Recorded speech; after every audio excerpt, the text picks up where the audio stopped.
ಒಂದು ಗ್ಯಾಂಗ್ ಇದರಿಂದ ಇದೆ, ಎಡಪಂಥೀಯರ ಚಿಂತನೆಗಳು ಇದರಿಂದ ಇದೆ, ಧರ್ಮಸ್ಥಳಕ್ಕೆ ಅಪಮಾನ ಮಾಡ್ತಿದ್ದಾರೆ ಅನ್ನುವಂಥದ್ದು.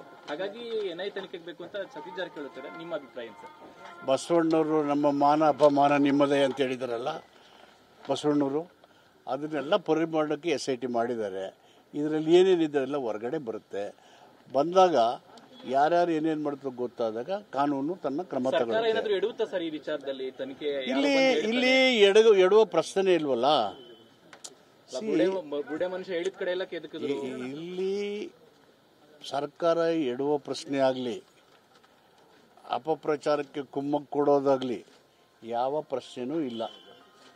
ಯಾರ್ಯಾರು ಈ ಥರ ಸುಳ್ಳು ಸುದ್ದಿಗಳನ್ನು ಅಪಪ್ರಚಾರ ಮಾಡ್ತವೆ, ಒಂದು ಸೂಕ್ತ ತನಿಖೆ ಮೂಲಕ ಒಂದು ತಾರ್ಕಿಕ ಅಂತ ಹೋಗ್ಬೇಕಲ್ವಾ. ಅದು ಹೋದ್ಮೇಲೆ ಸ್ಪಷ್ಟತೆ ಸಿಗುತ್ತೆ. Government is nothing to do in this incident. ಎಲ್ಲ ಪರಿಶುದ್ಧವಾಗಿ ಹೊರಬರಬೇಕು ಅನ್ನೋದೇ ನಮ್ಮೆಲ್ಲರ ಆಶಯ. ಕೃಷಿ ಉದ್ಯೋಗಾಕಾಂಕ್ಷಿಗಳೆಲ್ಲ ಅದೇ ನಮ್ಮ ವಿದ್ಯಾರ್ಥಿಗಳು ಈಗ ಮೊನ್ನೆ ತಾನೇ ಒಳ ಮೀಸಲಾತಿ ಆಗಿದೆ, ಅವ್ರಿಗೆ ಪರೀಕ್ಷೆ ಕಂಡಕ್ಟ್ ಮಾಡಿದ್ದಾರೆ. ಅವರು ಮಾಡಿದ್ದಾರೆ. ಅವರೇನೋ ಈಗ ತಾನೇ ಕ್ಯಾಬಿನೆಟ್ ಡಿಸಿಷನ್ ಆಗಿದೆ, ಅಲ್ಲಿ ಒಳ ಮೀಸಲಾತಿ % ಘೋಷಣೆ ಮಾಡಿದಿರಿ. ಎಕ್ಸಿಕ್ಯೂಟಿವ್ ಆರ್ಡರ್ ಇನ್ನೂ ಇಶ್ಯೂ ಆಗಿಲ್ಲ. ಇದು ಮಾಡಿಬಿಟ್ಬಿಟ್ರೆ ನೂರಾರು ವಿದ್ಯಾರ್ಥಿಗಳ ಭವಿಷ್ಯ ಹಾಳಾಗುತ್ತೆ.